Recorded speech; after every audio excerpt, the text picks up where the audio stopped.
It's 5:30, so we'll call to order this meeting for Monday, May 18th. Carl, can you give me a roll call, please?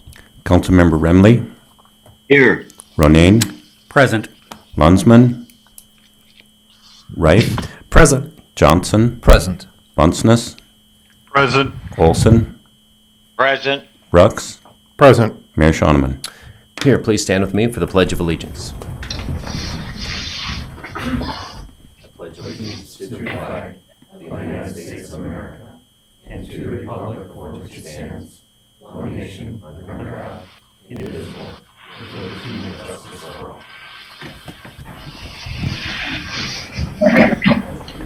First order of business will be to approve last week's minutes for the City Council meeting of May 11th. Can I get a motion to approve those minutes? So moved. Second.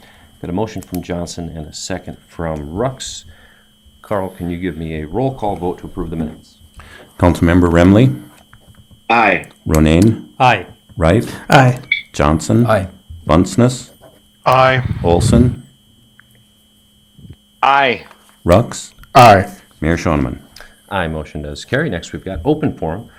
We've got the Aberdeen Chamber of Commerce, Downtown Association, Development Corporation, and the Convention and Visitors Bureau here to present the new joint logo. So whoever wants to start things off, make sure that the little green light is on the microphone so we can all hear you, and everyone on television can as well. Mike, welcome. Hi, thank you. You're going to get just a little bit more than just the logo. You're going to get a few different things here. So I'm going to kick things off here tonight. Thank you for your opportunity to be here. Our goal tonight is to share information with you, the community in the region, about the Aberdeen Development Corporation, and also share some exciting news. I have a number of colleagues here with me tonight, and you will be hearing from a number of them shortly as well. To begin, I want to share some information surrounding the Aberdeen Development Corporation's operations over the past few years and some of our plans moving forward. There will be a publication in the Aberdeen American News in the upcoming issue of the Progress magazine sharing some of the same information. Our goal tonight is to fully inform the public of our operations of the recent past and how we're going to move forward in the future. In mid-2014, the ADC began a process of income diversification used to support the yearly activities of the organization. The reason for this was very simple. The ADC was approximately 80% dependent on the income derived from one source to support our ongoing operations, the lease for molten fiberglass. The ADC staff worked closely with the ADC board to develop an income diversification strategy to accomplish our goals. Within a short amount of time, the plan was put into action. Unfortunately, we were in the early stages of the diversification strategy when MFG ran into their challenges in mid of 2017. During this crisis, the ADC was forced to review all of our options on how to move forward. Following review of our options, the prognosis was not overly positive. If a solution for MFG was not found within 12 to 18 months, the ADC would be forced to declare bankruptcy. Additionally, it appeared the ADC would emerge from the bankruptcy a shell of its former self with extremely limited resources. Fortunately, because of the hard work of many, MFG made it through their challenges and is thriving today. Following the successful reinvigoration of MFG, the ADC embarked on an aggressive and accelerated plan for our income diversification strategy. This involved a number of symbiotic strategies designed to accomplish not only to achieve the IDS, but also to align with the ADC mission statement objectives, which are the retention and expansion of existing business, new business recruitment, and to offer entrepreneurial support. The IDS plan consists of 7 key areas, with the financial objective being that no one source would supply more than 20% of the funding needed to operate the ADC on an annual basis. The idea behind this was that if one area suffered an annual decrease for reasons likely beyond the control of the ADC, we would be able to adjust accordingly and never be in the position we were previously. We are pleased to say that IDS has now reached 90% of its objectives, with the final component in process and likely to be complete by the conclusion of 2020. There are some parts of the IDS I would like to highlight as they mark a significant alteration in how the ADC operates. First, we have gone from 6 staff members to 3 and are likely to stay at that level for the foreseeable future. We have done this for 2 reasons. First, we have narrowed the ADC activities to only those which are directly related to the ADC's mission. All indirect activities have either been merged to other organizations or halted for lack of impact or attendance. Following the removal or transference of the previously mentioned events, less staff is needed to perform the day-to-day operations. Second, the ADC has launched what we're calling a supportership campaign seeking private sector support of the initiatives of the ADC as a support of our initiatives. This is not new to economic development organizations in the state of South Dakota. In fact, the ADC is the last economic development organization to use this method as an ongoing support of initiatives. Thus far, the private sector has embraced this concept and offered significant support even through the COVID-19 challenges. The ADC is confident this will continue long into the future, and the IDS effort will conclude with 100% success at the conclusion of 2020. Additionally, I would like to draw attention to an adaptation in the strategy of the ADC related to building development and ownership. It has long been a hallmark of the ADC to construct buildings of varying types and lease them over the long term to tenants. Over the past 24 months, as a part of this IDS, the ADC has sold all but 3 of our buildings. This was done to remove the ADC from long-term property management, which required significant staff and financial resources. While we will never say never, it is highly unlikely the ADC will construct a building with the intent of a long-standing hold for a tenant in the foreseeable long-term future. It is likely the ADC will continue to construct buildings in special situations and/or rehabilitate existing structures with the intent to then sell them back into the private market. One of the 3 properties the ADC still owns is the Smart Center, which has been our home for over the past 22 years. This property is also under contract to be sold. The fact that we are selling the Smart Center and many other factors which have transpired recently in Aberdeen have led to some exciting new development opportunities. This is one of the additional reasons why we are here this evening. We are excited to announce the development of Malchow Plaza in downtown Aberdeen. Carl, would you go ahead and share those renderings I sent to you, please?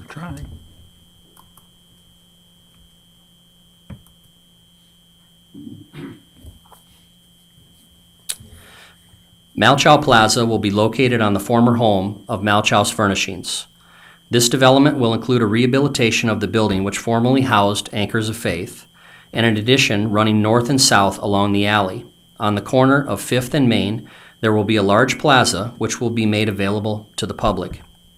Malchow Plaza will be the new home for the Aberdeen Development Corporation, the Small Business Development Center, the Aberdeen Convention and Visitors Bureau, Dakota Broadcasting, and a new business, the Market on the Plaza.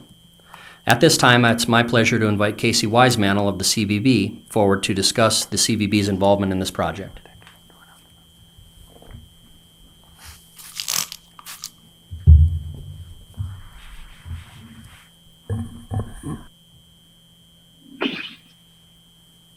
Thank you, Mike, and welcome, Casey. Good evening. Casey with the Convention and Visitors Bureau. Like Mike said, we're very excited about this new venture. To see this development, it's been a long time coming. I think it's something that Aberdeen truly needs. Aberdeen's been truly lacking for quite some time. Is a place for visitors and family, conventions, sporting events, anybody to come and access the Aberdeen Area Convention and Visitors Bureau and the resources that we provide. Right now, we're located in the depot, the Milwaukee Depot, just off of Main Street. We've been happy there as well, but this building will truly bring us forward to the next step that we require. The staff is excited. We're excited. As you can see, we're going to have a little Main Street storefront for people to access us and our information. And again, all of our services that we provide free of charge for the community of Aberdeen and the visitors that come to our area. So we're extremely excited. We're extremely excited for the events and festivals, the outdoor exposure that this could bring to the community, and what a great place to direct a visitor coming to Aberdeen, direct them to the Malchow Plaza. And right there, the Aberdeen CVB is there to take advantage of that. So with this, we're excited about the venture. We thank Mike for bringing this to everybody's attention and getting everybody on board, and we're looking forward to move forward. Casey, where will you guys be situated in the layout of things? We will be I'm pointing at the screen. That doesn't help. We're going to be right there. No. The little red awning where Anchors of Faith was formerly located will now be the Aberdeen Area Convention and Visitors Bureau.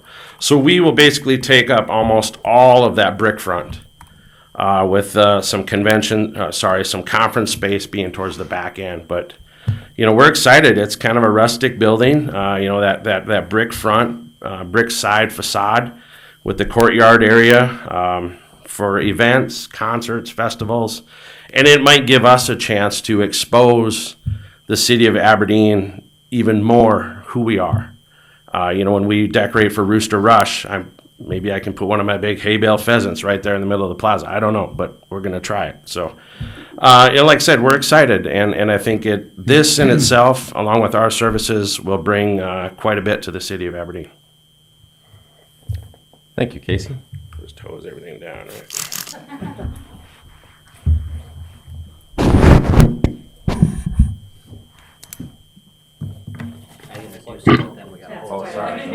We don't need to hose everything down that many times, and I won't even, look at that. All right. Welcome, Hi. Shelley. Thank you. Shelley with the Aberdeen Downtown Association. Once again, thank you for letting us bring this to your attention, and it's something that the Aberdeen Downtown Association and our board has been looking at for several years, the need for this hub, this meeting place, gathering space, and we love that it's going to be in downtown Aberdeen. We feel like that is the perfect location for something like this. It's going to be more than just concrete. And the reason it's going to be more than concrete is because we have a lot of vision. We have a lot of ideas that are going to be going behind that. We're looking at doing, some of the events that we currently do, shifting them down to that location. But then there's a lot of potential for new and ideas, gathering places, markets, having plays out there, movement classes for seniors, big games, things like that. So it's definitely a hub that we want to help coordinate. And that's kind of going to be the role of the Aberdeen Downtown Association, is to help coordinate those activities and events. Like I said, we've looked into this for several years. We've done a lot of research on it, a lot of planning meetings with our board with regard to talking with Rapid City and the way they do theirs. Out into Casper, Wyoming has an amazing plaza. Topeka's opening has one down there as well. There's just a lot of different opportunities, and so we're excited to be part of that as well.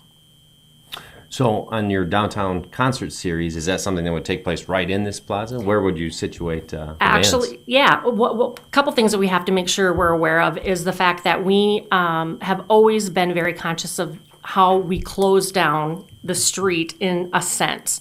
We want to be very cautious with making sure that we can continue to have traffic flow.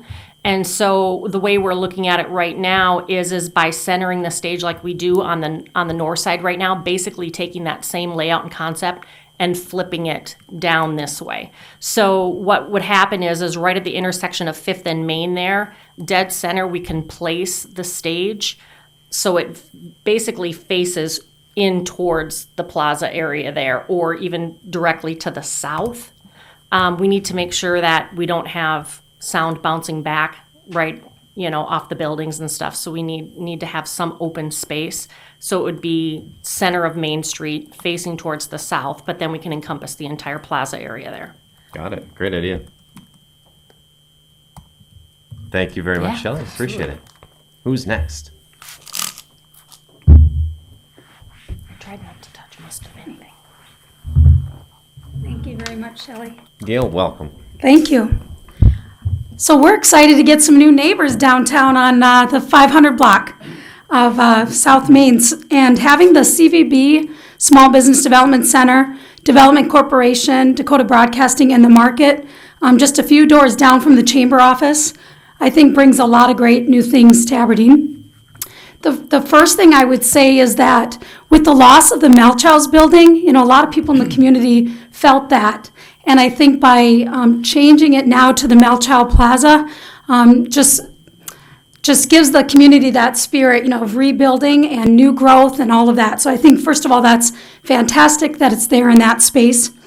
I think for businesses and individuals that come, like, for example, to the chamber, We send them all over town right now. They come to the chamber maybe looking for Convention and Visitors Bureau information, or maybe they want to meet with Mike.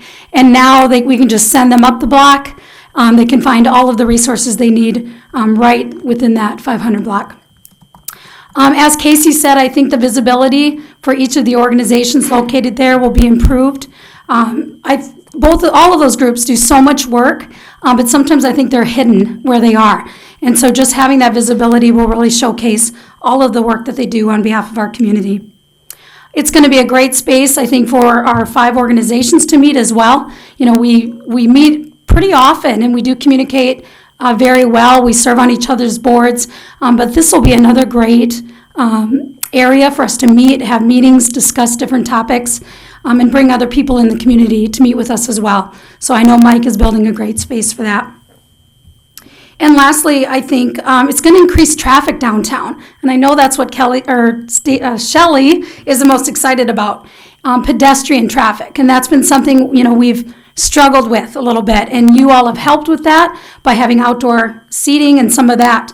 She's done a great job with that, having concerts, but pedestrians now will want to come out, maybe hit a food truck, and notice the store just down the street. So I know that's going to be a great addition. So we are excited to be a part of it and just be right down the block. So congratulations, Mike, on the project. Yeah, in a lot of towns, when a building on Main Street collapses, you wonder if it'll ever get dealt with at all. And it was almost instantaneous, I feel like, that you guys picked this thing up and made it into something better than it started. So nice work. Good evening, gentlemen. My name is Brody Mueller. I am the owner of Dakota Territory Brewing Company downtown, and now one of 2 owners of the Market on the Plaza. So myself and Carly Pokup, who is the owner of Colorful Creations, also downtown, we are tackling this marketplace. So the idea is a space that not only can give some small sandwiches, some refreshments, local coffee, local beer, local wine, but can also peddle in local goods, right? So all the Aberdeen apparel, Aberdeen gifts, we are planning, or we're working with Tiffany and Lisa right now to get licensing for the new logo, right? So T-shirts, flags, all kinds of stuff can be sold there, as well as South Dakota goods. So all your Old West barbecue from Old West all the way to sunflower seeds or whatever. It's the idea is a one-stop shop, as a marketplace for Aberdeen goods and for South Dakota goods. We're excited about it. We really want to double down on the local aspect, the local supply chain. I think this past couple months have shown us how important that local supply chain is, and so we want to double down on that and really have everything in there be stuff from Aberdeen or from South Dakota. So we're really excited about it. The bottom floor will be kind of cafe, bar, and coffee bar and sandwiches, just some real simple food. We don't want to compete with any of the other great establishments on Main Street, but just have a little something there. And then a retail space, and then the upstairs would be South Dakota wine, South Dakota beer, and a little lounge place to come have a drink. So I would take any questions. Well, you're going to have to change your business card from entrepreneur to serial entrepreneur now. So that's always a challenge. And then where'd you get that cool shirt? I made it about 2 hours ago. So this is the kind. Yeah. So it's Carly's design. It's a shirt from. It's a task shirt from Kyle Walls's store, Shoe Science, and then my. At this point, mediocre screen printing, but it looks good from here. Yeah, it's the type of stuff that we're excited to bring. We're really excited to work with Lisa and Tiffany with the new logo and bring that. Really be proud of it. Put that on the forefront, and you don't see many Aberdeen T-shirts, right? And then as well as working with Casey and Gail and Mike, any other Aberdeen swag, and Shelley, of course, with the downtown stuff. We're happy to work with them and license and bring all that stuff in, colleges, all of it. So we're excited. Cool. Looking forward to it. That'll be great. Let us know when you open. I guess we'll keep our eyes open. I just want to say thank you for going with the plaza concept. You go to a lot of towns and there is that downtown meeting place that a lot of communities have. And I think that you guys being able to incorporate that on what was a thriving business downtown, and now as an empty lot, I think is just an outstanding thing. So, good work. Across the board.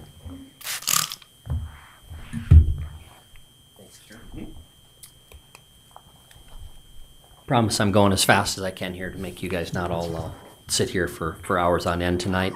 In the spirit of social distancing, Dakota Broadcasting was really excited and chose just to have me to read a brief statement rather than flood the room. So from Dakota Broadcasting, since opening our Dakota Broadcasting stations in December of 2007, we have strived to do our best to be a part of this great community by promoting area events, providing the best entertainment and information to area listeners. After all, we like to say the licenses and airwaves belong to the public. We just have the honor of holding on to the license and serving the community. That's why every year at a minimum, we donate over 10% of our airtime to area nonprofits, community events, etc. By moving the stations to Malchow Plaza, we can better serve the community and have our fingers on the pulse of Aberdeen. We are very excited about the Plaza project and for the future and growth of Aberdeen. From Neil Lipitsky, Managing Partner, Michael Anthony, General Manager of Dakota Broadcasting, and Devin Wrights, Dakota Broadcasting, and the CF Digital Group located right here in Aberdeen. Last thing that I want to share is in the fall of 2020, the ADC is planning an update of our strategic plan. We plan to once again involve community stakeholders and key organizational leadership to assist with this effort. However, this time the strategic plan will encompass far more than just the ADC. As you've heard, everybody getting together here, we want to conduct this cooperatively with our partners and colleagues, and also bring in some new partners. For example, the United Way of Northeast Aberdeen. We all work together, and rather than make individual strategic plans, we thought we should get together and make one. And then we don't duplicate services, and we can provide the best service we possibly can. What we'd like to do and what we plan to do, of course, with the COVID effects, this may have to alter slightly, is that we will bring community and regional inclusion into the strategic plan in the form of surveys. And also we want to hold multiple community forums so we can seek input directly from the citizens of Aberdeen and the region as to how they would like to see us move forward and hear as many ideas as we possibly can. So we're certainly look forward to that, and all of you will certainly have an opportunity to participate in that plan as well as council members. The final piece of my time with you tonight is to make a financial request of the promotional funds. I know you guys will be taking those up and considering those shortly. We have actually submitted this already. Shelley, have you? Shelley submitted as well. So I'm going to speak on behalf of Shelley here. This is a somewhat joint request between the Development Corporation and the Downtown Association. But we're asking for your consideration of a multi-year gift over 10 years of $250,000, $25,000 per year for the next 10 years. These funds will be used in two ways. First, $150,000 or $15,000 per year would go to the Development Corporation, and that will assist us in the construction and ongoing maintenance of the plaza itself. That again will be open to the public. And again, we have already submitted that to you for your consideration.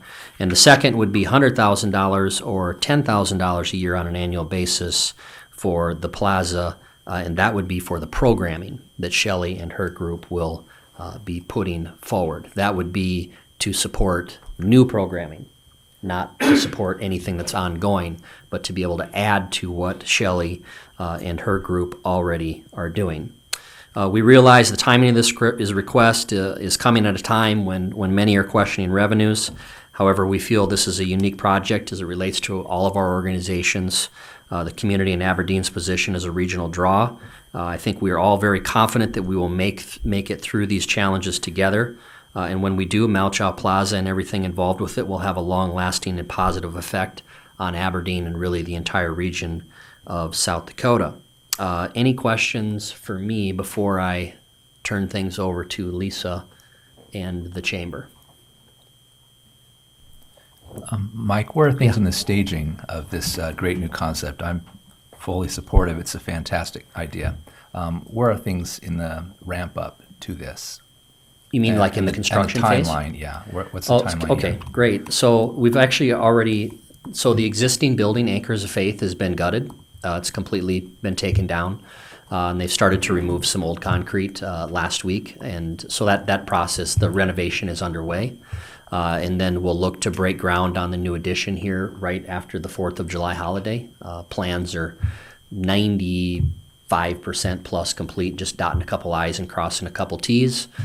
They'll have the building up, and we probably will move into the building. The tenants will move into the physical building probably sometime in March of 2021, and then they'll have to finish up the plaza and clean it up and put the finishing touches on that in the spring of 2021.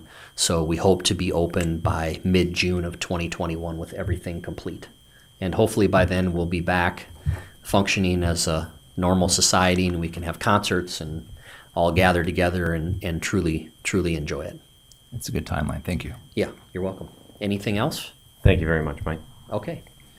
At this time, it's my pleasure to turn things over to Lisa Anderson of the Aberdeen Chamber for the announcement of the new branding initiatives.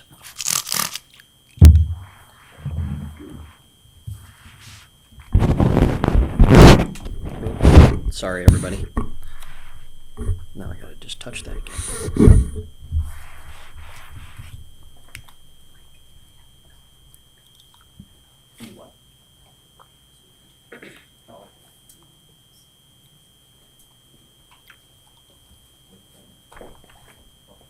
Welcome, Lisa. Thank you. I'm so excited. With me is Tiffany Langer with Pin Workshop, and as you all know, the Pin staff helped us come up with this great new concept. So it's been a very exciting and amazing journey for all of us, something we became really passionate about over the last few months. We're thrilled at this point to be able to unveil the new brand to you. And although we anticipated being able to have a larger celebration for the whole thing, you know, with people getting together and all that, we didn't want to wait any longer. We just felt it was the right time to start celebrating something positive for our community and something we could all use right now. So we thought the timing was good with Mike's presentation and everything coming together, or Mike's announcement. So please be assured the process we went through was thorough and inclusive of the community organizations with whom the majority of the responsibility will lie to use this new community image to market Aberdeen, South Dakota to the local area, outlying region, and beyond. The most important thing to us was utilizing local talent not only for the rebranding, but also the subsequent work for the future.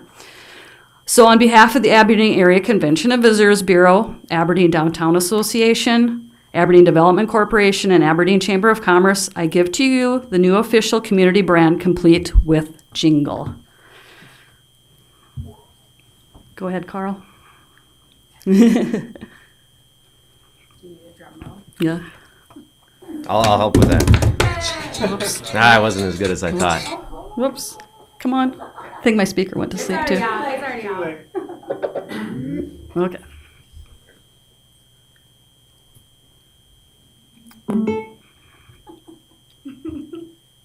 Love technology. Yeah. Can I sing? You talk. Oh, there it is. Okay. We're changing again in the team, Aberdeen. Do your own thing, make it real and amazing. Come and hear the music in our hearts, feel the beat. We'll discover all the places for you and I to meet. It's a community thing that gets better and better. It's a connections we have that keep us together. We're changing again in the team, Aberdeen. And there you have it. As a kind of a tool for everybody on that sits on the council and in these meetings, in front of you, some of you will find a mug with the new logo and tagline. And this is not a gift, but it was cleared through Ron Wager with the dollar amount that he gave us a limit, and we were way below that. So this is an expectation that you will use it to showcase our community with pride wherever you go. Now what we you're can't saying is accept that any it's- other gifts for the rest of the year. Yeah, that's it. So don't expect Thanks a lot. anything more. Glorified. So what you're saying is it's a cheap gift. So to begin promoting the new brand right away, tomorrow we'll start the new jingle on the radio stations in Aberdeen, Mobridge, and Jamestown, and working on the Watertown market. Our new logo will be up on the digital billboard in Jamestown. Our organizations will change our signature line, social media, and other collateral to the new brand. A billboard will be put up on the west side of Aberdeen June 1st. We'll begin on-air and digital ads this week on TV and their digital partnerships. A new 30-second video was just approved today with the new logo and jingle, which will premiere at 7 tonight on the Chamber's YouTube channel and this week on TV. The bottom strip on the front page of tomorrow's Aberdeen American News, along with a half page in a special edition they will be doing May 30th, will feature the new brand. It will be showcased on the cover of the May-June Progress magazine, which will be out this week. There will be ads in the next 3 editions of the Aberdeen magazine. And we have ordered a new backdrop and blade sign for use at community-related events. And of all this, we've applied for a trademark for the artwork and slogan. So we encourage all community businesses to use this alongside with their own brand. And we're happy to share the logo files with anybody who wants to use them for community promotion. If they want them, they can contact me or Casey or Shelley or Tiffany or anybody. So let's get out there and change the game. And I'm going to turn it over to Tiffany now. She's going to talk a little bit about the little process we went through, and as well as another new exciting announcement we have coming up soon. Just like full of excitement. I am. Need this stuff for you first. Thank you. Thank you for coming, Tiffany. Welcome. Thank you. The floor is yours. Tell us about this logo project. So, designing a logo for a city is obviously incredibly special. It represents more than just one business. When you design a logo for something like Pinterest, you throw a pin on there. A city is totally different. So, it represents a community, it represents the town. And so, we had several brainstorming meetings just to talk about the unique aspect of Aberdeen. A lot of the common words that were used were open space, agriculture, gaming, sports, entrepreneurs, and forward movement. And we kept circling back to the fact that Aberdeen is always changing the game. How are we changing the game? We're always willing to reinvent ourselves. I think this pandemic is a perfect example of that. Hello. But we're always reinventing ourselves. Like I said, businesses are having to figure out how we're going to do things. I mean, you guys are a great example as a city having to constantly reinvent what we're doing, and how are we going to change the game in Aberdeen? I think the students that are graduating, how are they changing their game? And just any aspect of our lives, we're always wanting to be the best version of ourselves and change the game. So it just made sense. And I'm really excited about that process. Everybody has been very excited, and we're constantly going to ask, how are you changing the game in Aberdeen? Because we want to be a forward movement community. So part of the bid process, my company suggested something that's unique to a lot of different towns, and that's a flag. The city of Aberdeen does not currently have a flag. We just have a seal on a flag, but a flag represents a lot of things about a community. It's more about representation and not words, symbolic. So we've decided that we are going to create a flag, and that's the next phase of this project for the city of Aberdeen. We want to really get the community involved in the process, though. So we decided that we're going to do this in a few different phases. The first phase is actually going to start tonight. So you can go to aberdeendowntown.org and vote on words that describe Aberdeen. There's already some words in there, and then you can also add words. And then we're going to start the development phase of the flag for Aberdeen. So I'm really excited about this project. If you look at Sioux Falls, they have a flag. A lot of different communities have a flag. You can do really cool branding things with them, as far as putting the flag in a pheasant or, whatever symbol you like. And so I'm very, very excited about that. So that's the exciting news. Also, I did want to point out on the logo piece, the A, one thing they really wanted was an iconic A. And I hope you see on the screen and on your cups, there's an iconic A that can stand alone that we're hoping can really represent Aberdeen. And then each individual organization has an icon. And on that banner, it shows the icon. So the chamber has, their ribbon cutting, the clock for downtown, the pheasant or the castle and the pheasant for the Convention and Visitors Bureau, and then the wrench and hammer for the Development Corp. So we wanted to give each of them their own individualism within the A as well. So, is there any questions? Gosh, I just killed it. That's right. Took Thank it you. home. Thank you for coming in, and thanks for the logo, Tiffany.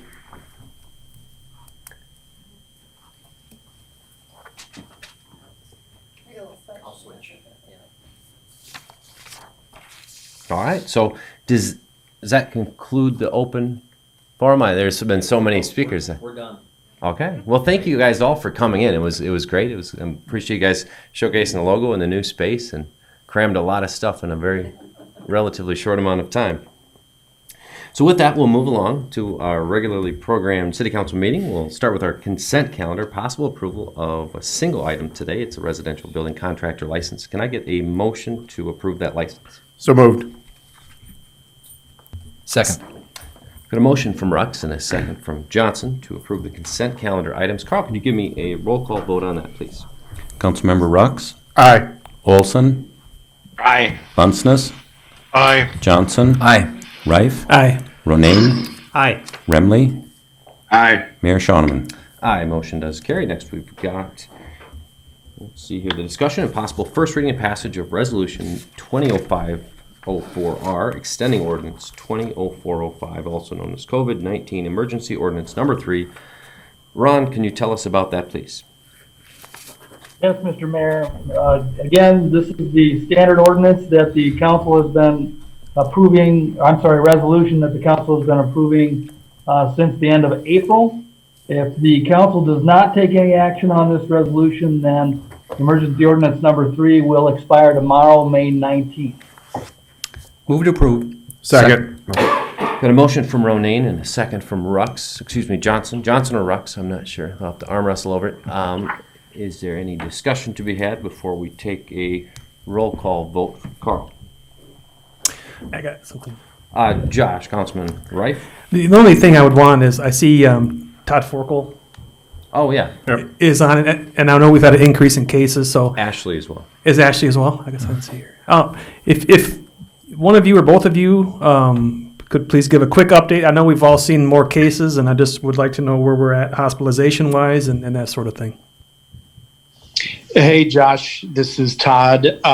We have seen a rise in the last week or so of positive cases. However, we have not, speaking for Avera only. Uh-oh. Lost him. I didn't touch. I don't know if they'll be able to dial back in, but I spoke with Todd at the beginning of the day, and not only had Avera has 0 hospitalized cases, as of now, they haven't had one in a week or so, as he put it. So that was very positive, encouraging news. I also spoke to Ashley. Ashley, are you with us? I am. Thank you. Give us some good, encouraging news as well. Yep, so we've continued, as we've discussed, the increase in positive cases overall. Hospitalizations, we continue to see a few here and there. For Sanford Health, we have seen a few in the last week, and you guys will see that in the numbers, but as of today, there is 0 hospitalizations. So, Ashley, can you tell us the definition of the term hospitalized? It says ever hospitalized. I know that they've got a double asterisk on the website. Would an emergency room visit be considered a hospitalized situation in terms of the Department of Health, or what makes the criteria? No, you would need to be admitted as an inpatient. Okay, but at this point, 0. That's definitely positive news. And Todd's back on.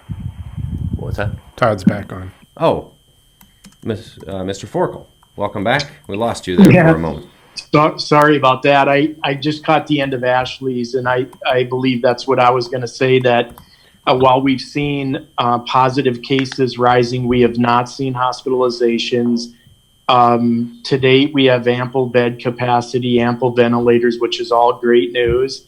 And I think it's just a reminder for everyone to continue to social distance and do the good practice that the council outlined in the kind of the comprehensive phased-in plan.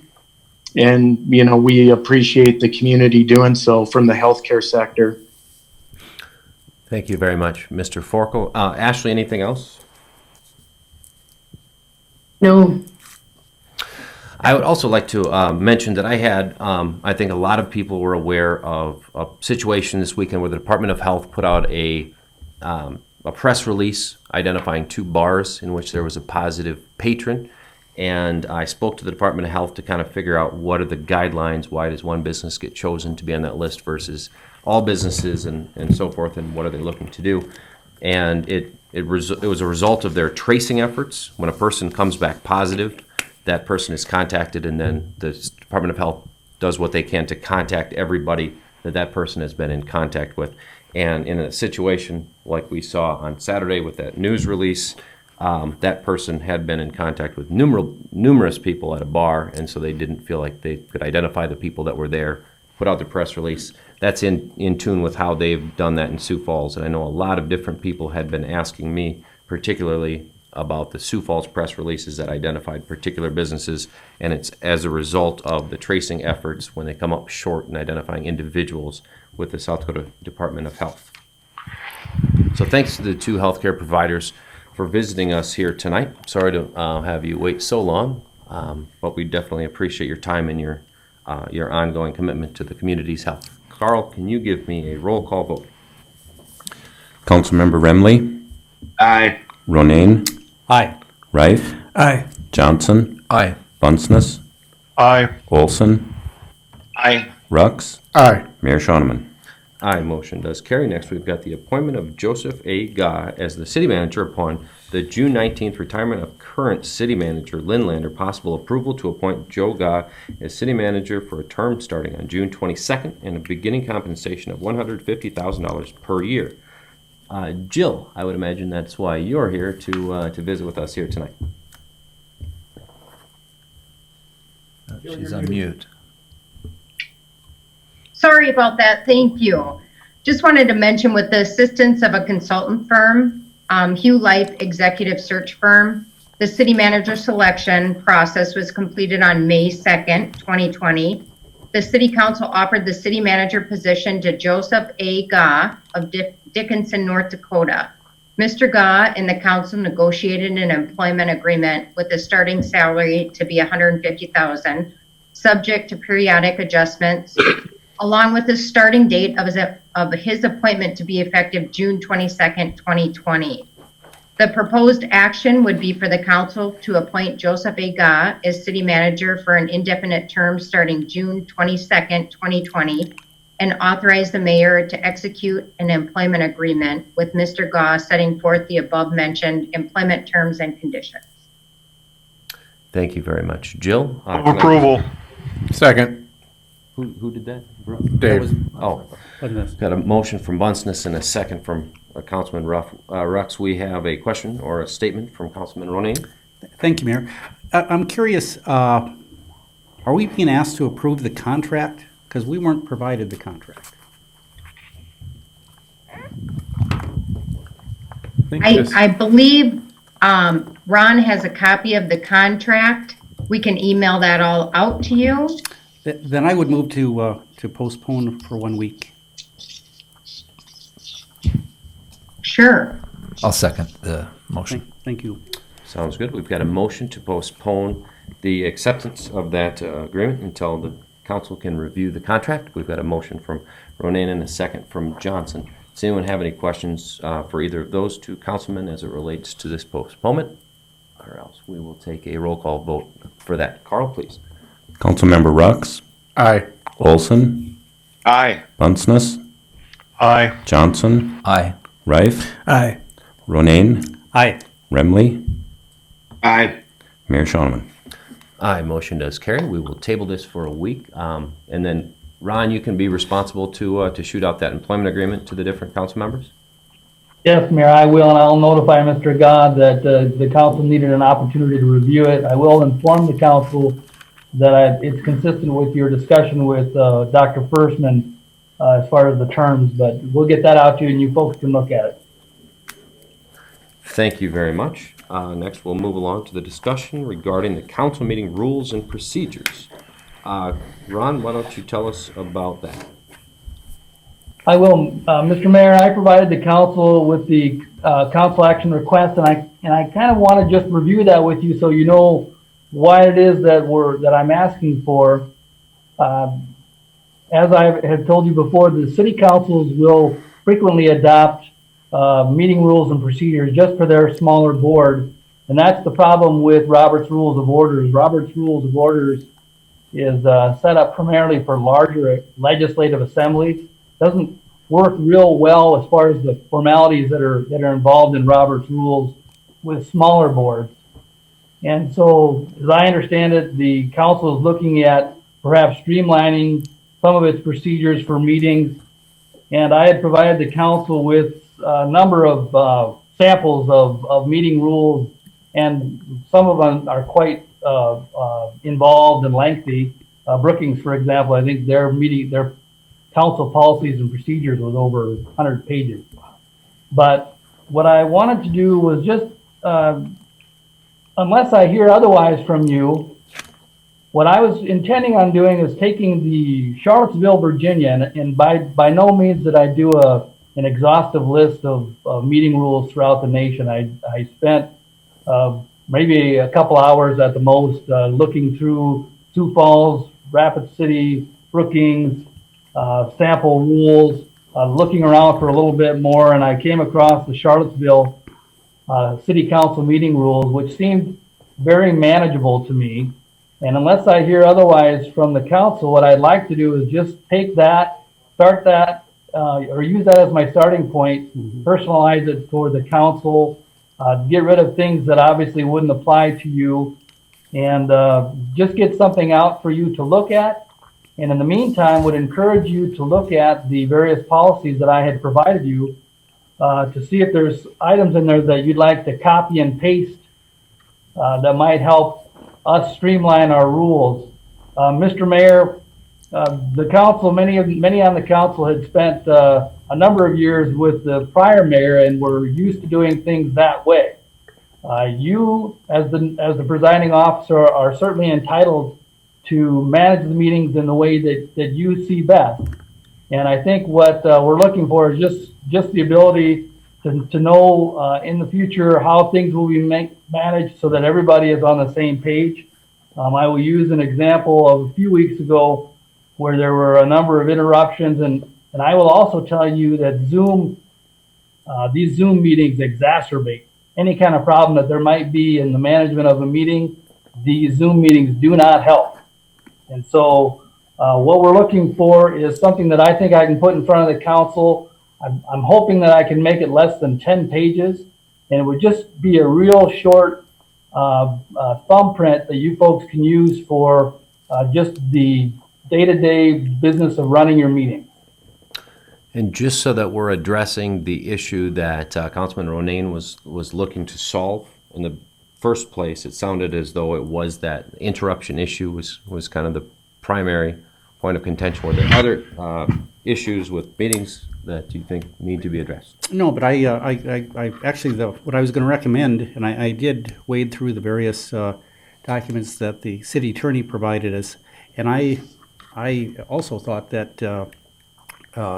the rules from Charlottesville, Virginia, were we could make those short. I think they would add some clarity, and it's not merely because I lived there for 3 years that I think we should follow what they do in Charlottesville, but I thought those were really pretty good rules.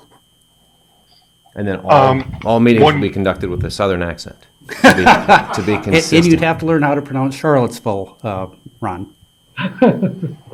So I have a comment regarding this. I think the first time that I brought this up, and Rob brought it up last time, was after our meeting. I believe it was regarding conflict of interest. It might have been something else, but I think it was that the existing council before Mayor Schoeneman came into the office, was always under the understanding that the chair would not make a motion, or if they did make the motion, they'd give up the gavel. So I think that created some issues at that point in time. So I think it's just a matter of, first, I guess, if I'm recollecting that correctly, and secondly, that everyone is on the same playing field of what's going to occur in those situations that the mayor might have something to bring to the council. And that's when I think it was at the meeting that all of a sudden we're hearing about small boards, are a part of Robert's rules, and this is acceptable under small boards. And so I think that just needs to be clarified and accepted by all on the council, or the majority. Bunceness? Anything else on this topic? Or I guess it sounds as though the next step will be for Mr. Wager to streamline Charlottesville, Virginia's meeting order rules. Well, thank you very much. Next, we'll move along to let's see here. CARES Act Airport Grant Agreement. Possible approval and authorization for the city manager to sign the CARES Act Airport Grant Agreement in the amount of $1,116,870. I'm looking to see if Rich is here today. I'll take it. Okay. If you Lynn, would, go ahead. Mr. Mayor. This federal grant is to provide funding to offset a decline in revenues from diminishing airport operations and activities as a result of COVID-19. Likewise, the grant requires the governing body must provide authority for the grant to be executed to the chief signing officer. Move to approve. Got a motion from Ronayne and a second from Councilman Rux. Does anyone have any questions as it relates to this grant agreement? Otherwise, Carl, give me a roll call vote, please. Councilmember Remley, Aye. Ronayne, Aye. Rife, Aye. Johnson, Aye. Bunceness, Aye. Olson, Aye. Rux, Aye. Mayor Shoneman. Aye, motion does carry. Next, we've got the bid recommendation on the 2020 old building roof replacement for the water treatment plant. Possible approval to award the bid to the Hub City Roofing in the amount of $47,350 and to authorize the city manager and finance officer to sign necessary documents. Bob, is Bob here? Right there. Oh, Bob's in person. I was looking for you on the screen. Well, thanks for coming in, Mr. Braun. Tell us about that roofing replacement bid. The roof and the parts of the old building is in pretty poor shape, been leaking pretty good. So we're going to replace of over a filter gallery and our transfer pumps. And then the remainder of the building will just have repairs done to it. How big of a space approximately is being replaced? I want to say around 6,000 square feet. Wow. And it's that rubber roofing membrane. Can't hear the remarks. Is the little microphone light? Yes. Okay. I guess about 6,000 feet. And that gets new insulation and everything under there? They will just repair what needs to be for the insulation and add a layer of 1.5-inch ISO board on top. Understood. Does anyone have any questions about this bid?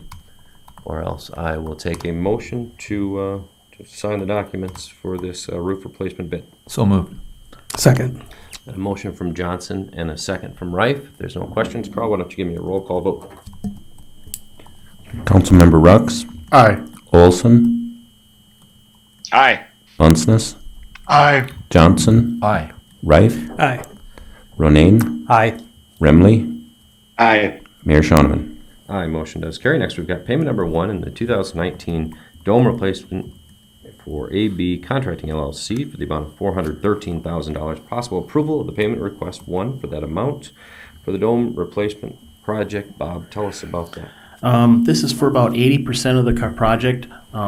Actually, the dome is in place completely. Only thing we're waiting on, they were hydroseeding the dirt that was disturbed right as I left plant today, and we're waiting on the electrical to finish hookup. Saw the pictures on Facebook. Thanks for keeping us updated on there. Can I get a motion to make that payment, please? Moved. Second. And a motion from Bunceness and a second from Councilman Ronayne. Carl, give me a voice vote on that, or a roll call vote. Councilmember Remley, Aye. Ronayne. Aye. Rife. Aye. Johnson. Aye. Bunceness. Thanks for coming in. Aye. Olson. Aye. Rux. Aye. Mayor Shoneman. Aye, motion does carry. Next, we've got the change order and payment for the North Dakota Street roadway improvement. Possible approval. Change order number 1 in the amount of $19,725.95, and the payment request 1 in the amount of $201,556.74 to Reedy Construction for the North Dakota Street roadway project. Robin, are you with us? I am. There you are. The request for council action is pretty self-explanatory. The project is moving very well at this point. Even with the rains we've had, it hasn't set us back too badly. The change order primarily was for us to be able to get access to the Dakota Square apartments that are on the east side of Dakota Street, and to get us access into the St. Mary's Cemetery. So that's the bulk of the change order. There will be a corresponding amount that will be coming off for furnishing and installing the inlet that will be an overflow system for that CC Lee holding pond as well. Moved. Second. I've got a motion from Bunceness and a second from Councilman Olson. I have a question for Robin. Yes. Robin, this change order, can you explain what, how you bidded this, how you engineered this compared to what's happening today with this change order? We came up, we had a possible concept of coming in between 2 yards for getting access to the Dakota Square apartments, which would have had to go across private property. This actually, the way we ended up doing it, this way we didn't have to get any easements, and we went across city property through the holding pond. It's a longer distance, but we don't have to mess with any of the private property. So basically, this is just gravel, additional gravel, and actually it's just their placement. We did supply the millings. We used asphalt millings for the project. Thank you. Yep.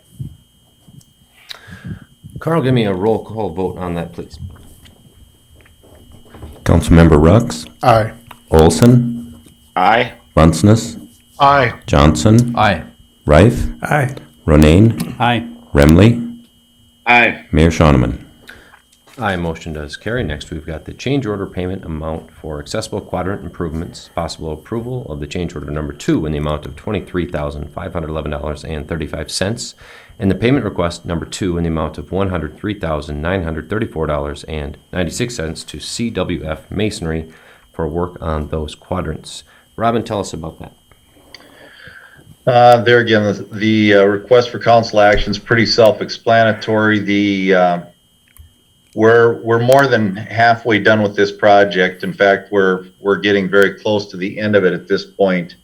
And we did run into a lot of the streets, the areas where we're at. We did have this dual layer of asphalt and concrete. So a lot of the additional costs are having to take out both layers of the pavement, and then we do have to put back the concrete. So that's the bulk of the change order, and we should be getting very close to the end of this project. Within a week or two here. Move approval. Second.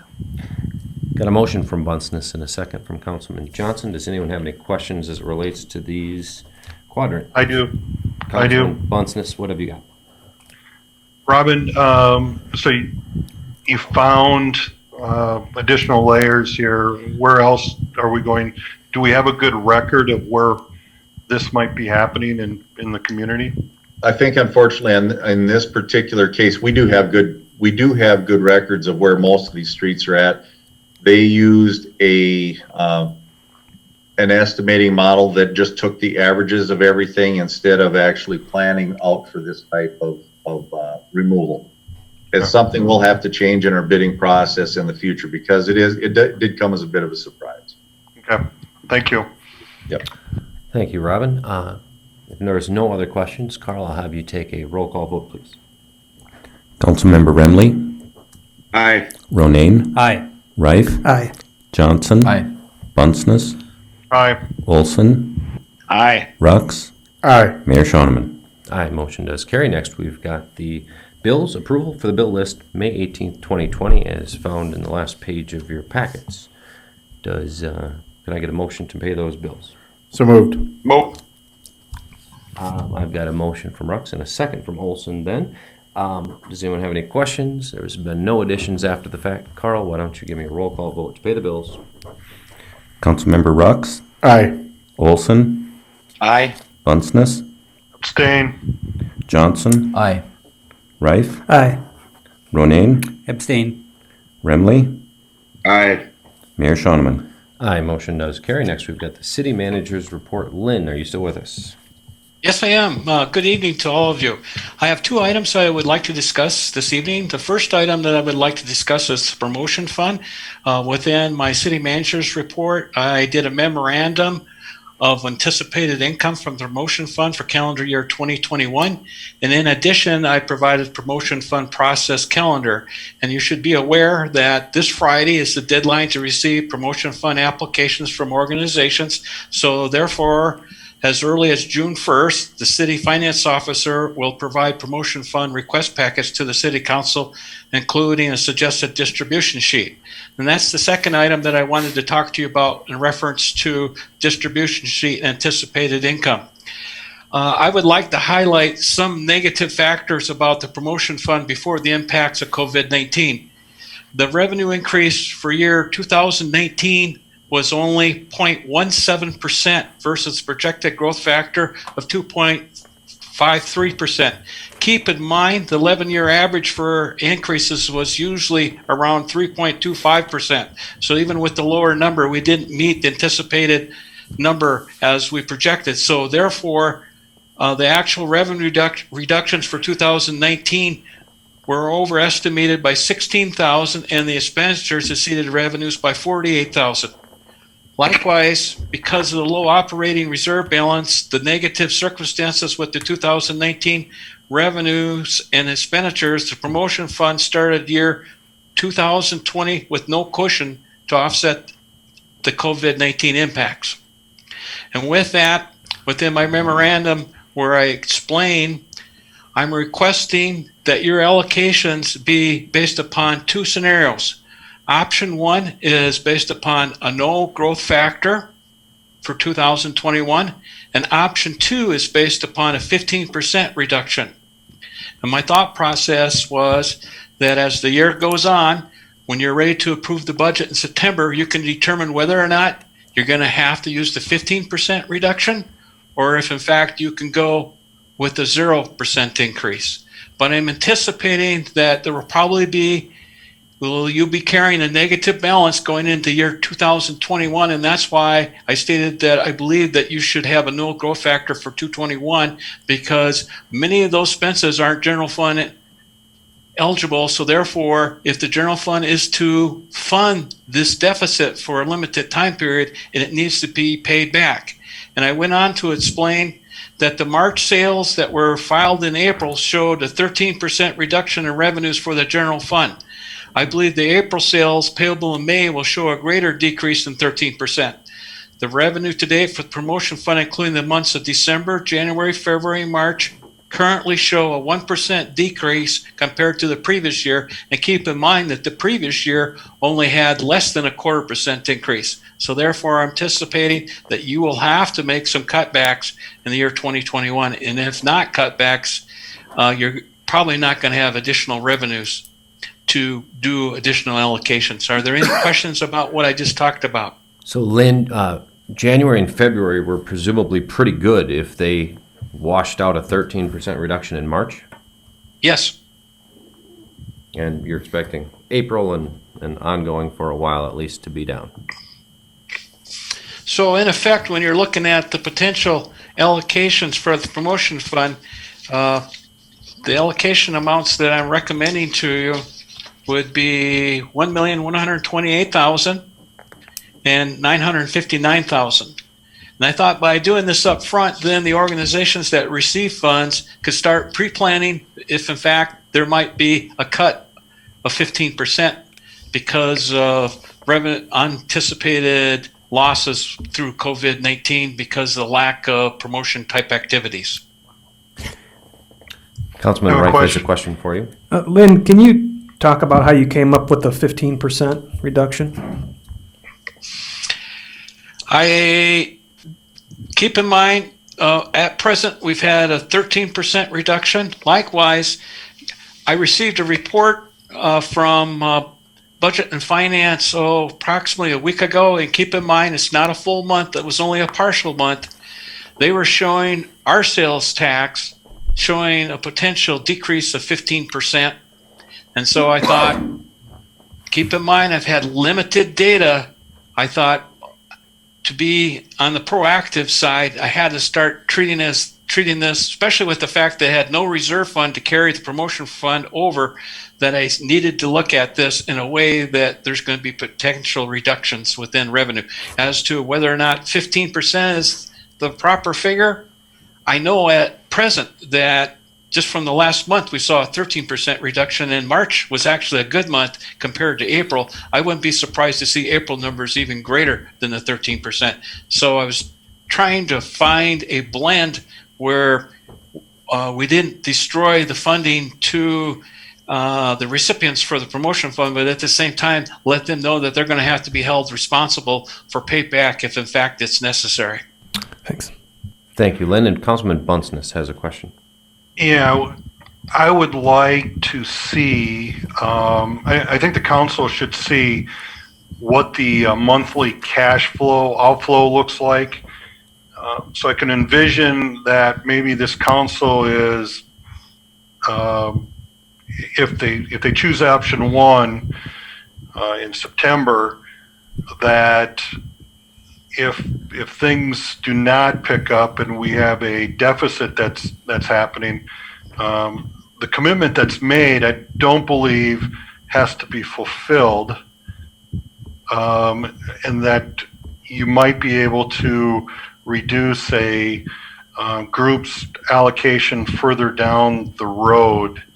I wouldn't recommend having the general fund funding these, but I think you could play it by ear and just see how things pan out and make those decisions down the road if you don't make the decision to cut 15%. So Councilman Bunceness, you're asking for a report that shows the expenditures from the city's fund to the recipients?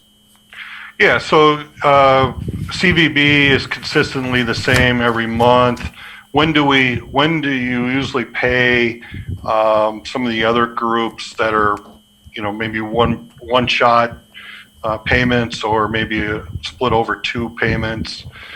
Just so you know that if you make this commitment to do option one, then maybe you have some opportunity to reduce allocations in the future. Lynn, I don't know how that works for CVB, because that would be a challenge, but and some of the others, I think you could. Lynn, was your recommendation to come up with an option A and an option B in terms of numbers, and then at some point between now and the point where the rubber hits the road, to choose one of those two options?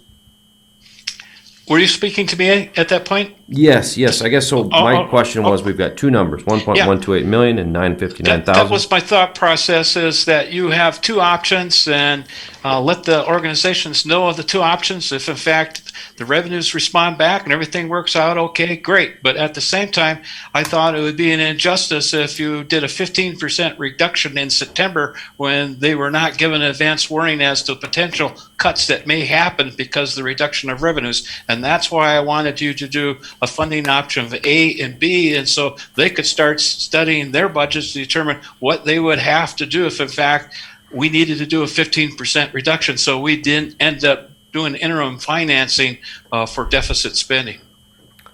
So Dave, the way that I read that, you guys would select two, essentially a big budget and a small budget, and these potential recipients would see both, and then we'd kind of hold our breaths to see how this would pan out. Councilman Rux has a question.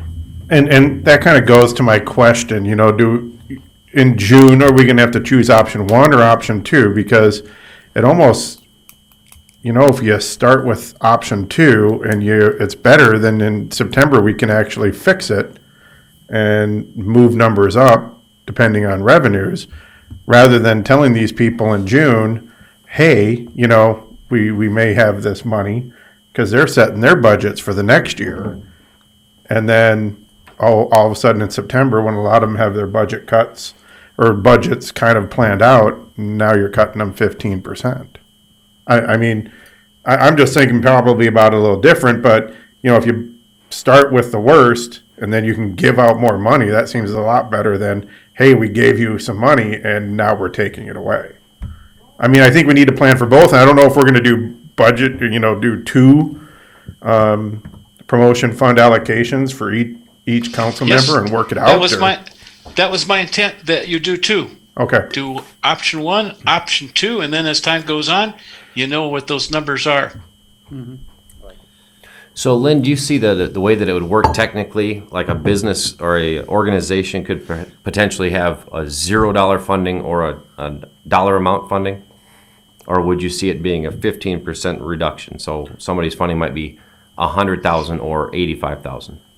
That's entirely up to the council. When you're looking at 2 different allocation amounts, when you're looking at the 1 million versus the 900,000, you may, instead of doing a reduction of 15% all across the board, you may determine that there's higher priorities in some areas where some people may not get funding and others may. It's entirely up to you. But I still think you need to do 2 allocations, and then everyone knows up front what those allocations are. So as September rolls around, they'll have an indicator of how this may impact them.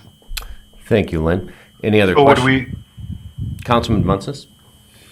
So in that option 2, would you recommend suspending the median calculation? Because, doing this for a number of years, everyone has their opinion on what should be funded, and that could become a big chore to come up with that 959,000. So maybe this is, if option 2 is the choice, that's going to have to take more of a collaborative effort in this council to come up with that number. Who's going to tell Boys and Girls Club and Northern State that have used these dollars to pay their debt payments that they're going to get 15% reduction?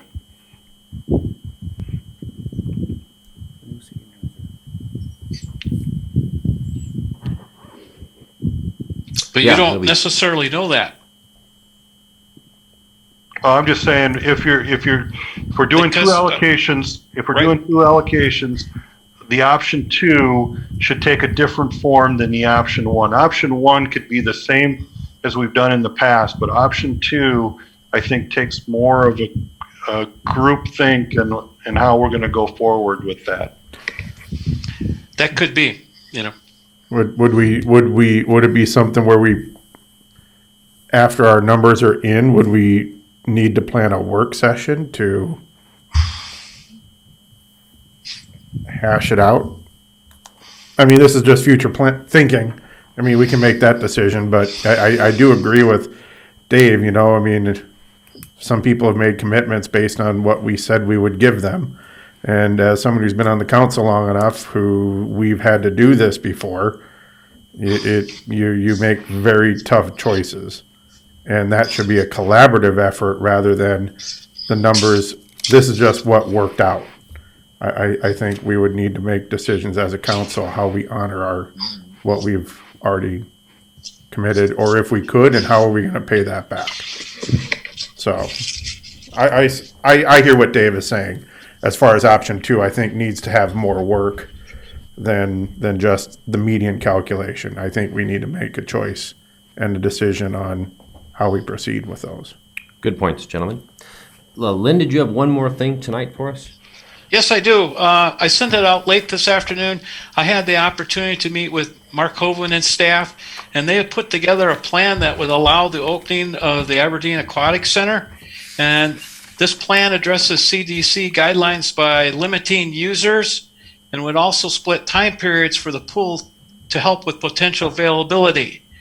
Typically, the pool revenues cover about 90%, 95% of the operating costs, and the operating costs are about $400,000. We estimate with the modified opening plan that the revenues are projected only to cover between 65 to 75% of the operating costs, because you're cutting back the number of users. The big dollar question is, do you see the opening of the pool as a necessity when losses are projected to cost between $75,000 to $150,000? Lynn, will the operating costs be the same even at a Yes, scale the down? operating cost would be the same. The staff numbers would be the same. The only problem is, to meet the social distancing, you're going to have to reduce the amount of users at any one time. And then we were talking about having two separate sessions, one session from 1 to 4, closed down clean, another session from 5 to 8. So that way, not everyone there at the same time. The second group can come in and use the pool. We've had capacity days of 1,400 within the pool. With this new limited capacity plan, we're talking about only 300 users at any one time within the pool. And so you can see there's a substantial revenue reduction.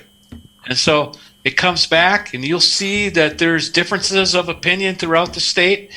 Some pools are remaining open and some are being closed. But I just wanted to bring it to your attention. If in fact it's open, there could be a likelihood that we would see a substantial deficit when we were done. Councilman Rife has a question, real quick. I see Mark Hoven is on here. Mark, can you talk about maybe some of the cities that are closed and then how they made their decision? And my other question would be, if we get a day that happens to be 100 degrees plus and our capacity is 300 and the 1,400 show up, what do we do there? Well, I can't speak to all the cities, but I know a lot of them have, for different reasons, and some of them are financial as well. They've looked at the same program and said that, from an expense standpoint, what they'd have to do. And Rapid City, Sioux Falls, Spearfish are the three, Watertown, that have closed their centers for the summer. And Huron, Mitchell, and are still in the game. I think both Huron and Mitchell are going to run. They're going to try to open their aquatic centers as well.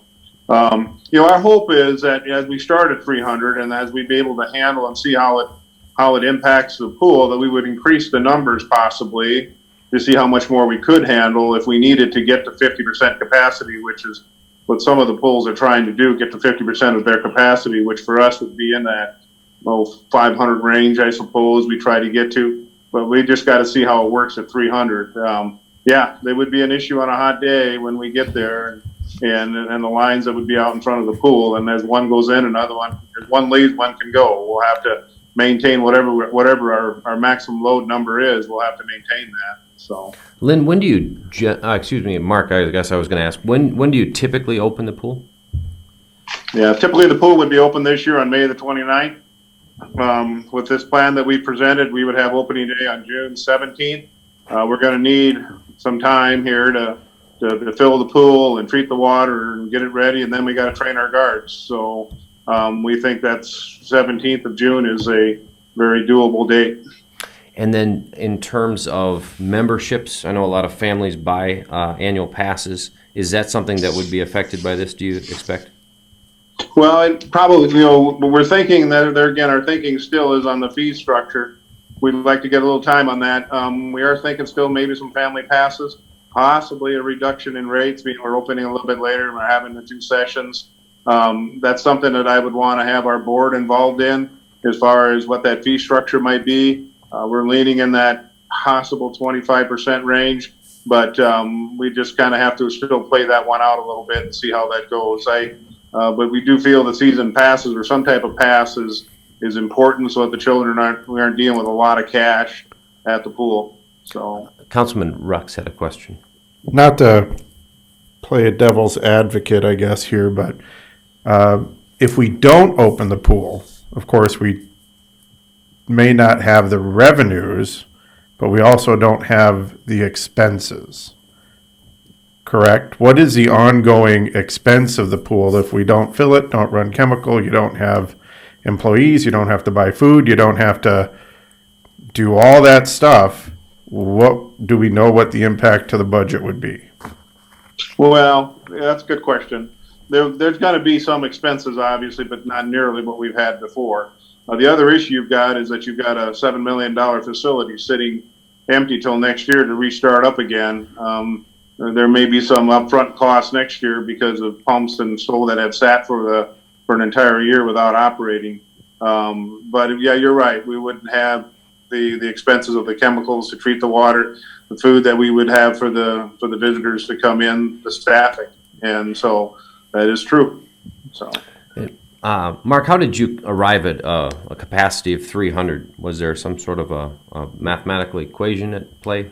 Yeah, we kind of float off some recommendations. Again, we did a lot of, this whole thing's been through a lot of vetting with other communities within the state and what they were finding and what we felt comfortable with. There again, you have to remember every pool is designed a little differently. Some pools, we have a lot of green space in our pool. A lot of pools don't have that, so it's a little different that way. But we just kind of, for a starter, we felt that on a square footage basis of, I think it was like 36 square feet or something like that we were trying to work with. We felt that was a pretty comfortable number just to get started with and just to see how the staff and the pool reacted to that. And then if there was an opportunity to grow that, we would. We would try to allow more to come in if we needed to. And obviously June numbers are usually a little bit, the weather in June can be a little bit cooler, and our July numbers and early August numbers are when the heat comes, that when we see the stronger numbers. So we had a little opportunity there to see where we could come up with maybe some more numbers involved in that. So, Gentlemen, Councilman Ronayne has a question. Thank you, Mayor. Actually, I don't have a question. For myself, I would prefer not to see the pool open. Certainly, there are the fiscal issues, but in addition to that, kids don't socially distance very well anyway. Those are primary users of the pool. I don't think it's a responsible thing for us to do. I think we need to follow the lead of many of the other communities in in South Dakota that have determined that it just doesn't make sense on many levels for a pool to be open this summer. Question? Oh, Councilman Bunceness has a question. So Mark and Lynn, who ultimately city council funds this, but doesn't the Parks and Rec board make this decision? yeah, I would think so with guidance, as well. I think our board, for the most part, is in support of this move. I haven't had a chance to tally with each and every one of them, but I do think, when we've had conversations as well, I think there's an idea of that. So I think that it would fall into their parameter, but certainly we're looking for, some guidance here a little bit on because of the revenue side of it. Right. I think is where our guidance is looking. So Lynn, do you have some preliminary numbers of the impact of what's happening here to the general fund? No, probably another 2 weeks. Actually, March was a very good month for the city. April, I'm very concerned about because some of the preliminary numbers that I've seen showed some reductions for the city, but wasn't only for the city of Aberdeen, but it was also for the other first-class cities. The amazing part is you could tell who was doing precautionary measures because some of these larger cities that had done precautionary measures had smaller cities surrounding them that didn't necessarily use precautionary measures, and they saw increases in revenue. And so Carl will tell you that we probably won't know officially what our revenues for April were until Carl, are you listening at this point? Maybe the middle of June? Yeah, it'd be the first week of June, first 10 days. This thing is $150,000. And even $75,000. I'm not sure why we would open up with not knowing what the impact is going to be across the board on this community, on this city budget. Councilman Rife has a question or statement. Hey, Mark, I'm reading through the plan here, the opening PDF file that we got. I'm wondering if you can just make it clear to the public kind of what some of the restrictions might be. You know, for example, I see the sand play area or the lap pool, floatable animals would not be available or open.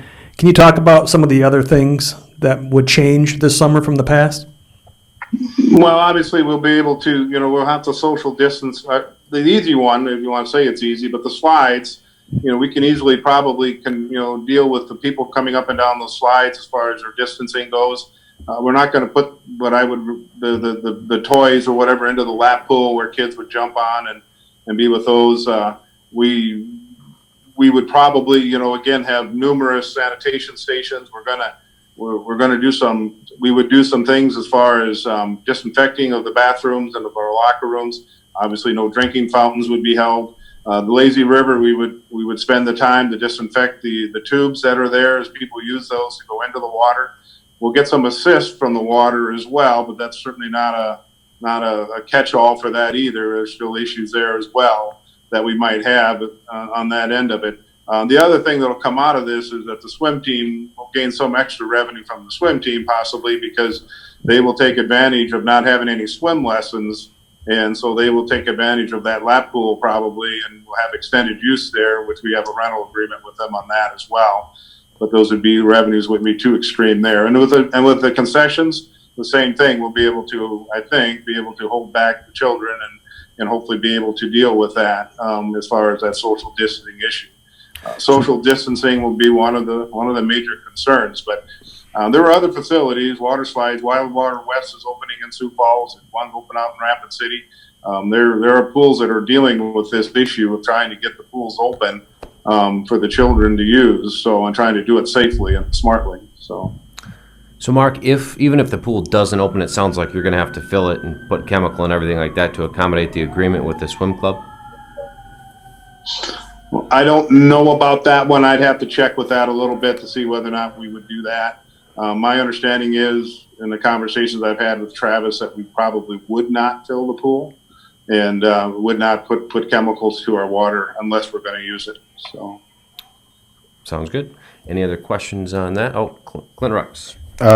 Probably one last thing. Of course, right now the revenues basically the revenues covered 90% of the expenditures of the pool, which means we currently now just subsidize 10%. And knowing that this could be an impact, and this is probably the loaded question to you, Mark, where in your general fund budget could you find the money to continue this?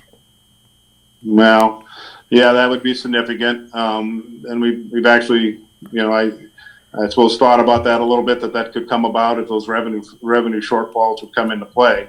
But I have no answers for you tonight, so we'd have to sit down and talk about that. Are we looking to, what direction do you think we need to make here? As far as, do we need to have something formal, some formal resolution, or of the direction that this council wants to take on opening or closing the pool? Well, ultimately I'll pull the board and see where they're at after this conversation we have here this evening and see what their thoughts are. And then we can, I guess, based on that, we can report back to the council and let them know what the board is, where the board actually does stand. They received the same documentation you did today. This has been a process we've been through, and so we've just got those recommendations this morning. So I've been trying to keep everybody up to speed as much as I can. So do we need to come back with this next Monday with some Tuesday formality to it? You can. The issue, of course, is we need to get moving. If we do not get water into the pool, if we do not get our chemicals in, if we delay a week, that pushes us to the end of June. And then you have to start asking the question, is it we closed the pool the second week in August. So, Right. So you're I saying- think we're up against a little bit of a wall. I think we need to, try to this week resolve this issue and try to move forward. So do we need a special meeting? Lynn? Well, go ahead. Mark, when are you going to meet with your board? Well, we're not going to necessarily meet. I think what we'll try to do, we'll try to put together a Zoom and just try to get their feelings on what their thoughts are and where they're at on this issue. We've already have a pretty good idea, but I think we want to sit down with them again now that we have some more harder data for them, and we'll try to get that pulled off here really soon. Obviously, in the next couple days here, we'll try to sit down and have a time together and try to do it. It's with this whole COVID thing, it's tough to get people to do, DAT meetings and Zoom. The Zoom works the best. So, Mark, with a June 17th opening, what day would you have to fill the pool? well, according to Travis, we need to begin that process this week. So, what, and the end of the week or the end of the week, Mark? Yeah, we can do it at the end of the week. I think we'll be fine. We have a little bit of a window here to work with, not a lot. We don't really want to sit too long, and then get us pushed into, having to make some other decisions here. So, Sure. If you could just get back with the city manager, Mark, and let him know how your board is feeling one way or the other, and then maybe we can call a special meeting if necessary. I think we should do that regardless for either Wednesday or Thursday. Do they need our approval for this? This is just kind of an informal feeling the weather type of situation, right? Yeah, I think if it's, we'd have to get our legal expert to give us some advice, but even if it's a consensus that this group is thinking we shouldn't open or we should open, I haven't heard from enough people here or what their opinions are. Sure. To know if. Yeah, that'd be good. Why don't we take a bit of a straw poll? I believe we should open it. We're a $7.5 million facility. We've very recently paid it off. We have very limited outdoor season here, and we've got outdoor recreational activities are really one of the high points. Our parks and recs are one of the better parts of this entire community. We showcase those things. We advertise those things. People build families here because of the great nature of the child-friendly activities that are here, and to take those things away from the people, and we're literally going to be playing in a sanitized solution. So I don't think that the concern, less than 10% of all cases in South Dakota affect people under the age of 19. And I don't think that the outstated philosophy that children were going to be spreading this thing has proven to be true in when the rubber meets the road. So I think that we'd be foolish not to open the pool. I've had a ton of people ask me about it. I've been kind of guiding them that I thought that was going to be the direction, but I guess if you guys choose that it's just not safe enough to be outside of the pool, then maybe that's a different discussion. If I remember correctly, Ron, the Parks and Rec Board is its own independent board, right? City Attorney? That is correct. Yep, it is. So, their authority is constrained only by the budget that this council approves on an annual basis. I think Mark's statement that they take into account, the sentiment of the council is correct, but at the end of the day, it's ultimately their authority and their decision. So basically, our control would just come down to basically whether we're going to fund them or not, correct? Well, that would be true, and I guess I should add in the ability of this council, of course, to order a closure as it would as part of the pandemic. But I don't know if that's where the council's going at this time, but that would be the kind of the nuclear option, I suppose, on making that decision. Can I speak a second? Clint, when you talked about the approval of funding, the funding for the operation for year 2020 has already been approved.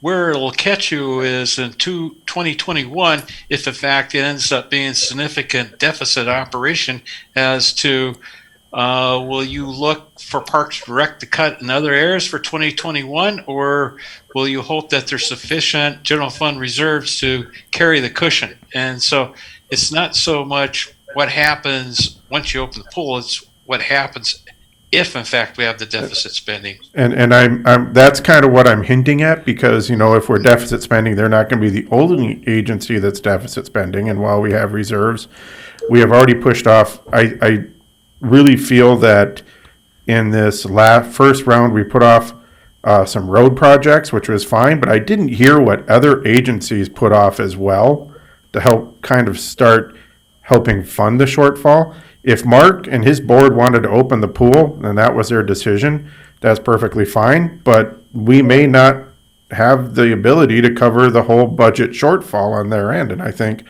Mark needs to realize that he may have to look with his board in cooperation on ways that they could help fund, if they want to open, basically help fund that operation and not just expect the city to write a check out of unexpended balance. Yeah, that would work if in fact they held off doing acquisitions of large equipment or projects until a later date to see if they actually had those funds. And that's no different than our street department, what they're doing. And it was equipment purchases. I don't believe any road projects have been. Yeah, we're not doing the 8th Avenue. Oh. Lynn, I have comment. Councilman, sorry about that. Councilman Johnson, we'll start with him. Major news sources were reporting yesterday that due to La Nina, the expected effect on summer temperatures will be warmer than usual. I think for comfort and quality of life, I think it would be something that I would support. Can't hear Mr. Johnson. Is your microphone on? It is. All right, I'll increase the volume. Major news sources were reporting yesterday that due to La Nina, the expected summer temperatures through June, July, and August will be higher than normal. And so I would favor the opening of the pool for reasons of comfort and quality of life. Who's going to pay for it? It's paid for this year already, and No, it's not paid for already. as for next year, that can be a discussion and a proposal back to the council between city manager, Mr. Hoven, and Mr. Alberts. So the money has not come in yet to fund this year's budget. So if there's a decrease in sales tax dollars, who's going to pay for it? And Let's hear a proposal from those three gentlemen. I think we need that special meeting on Wednesday, no later than Thursday, on this issue.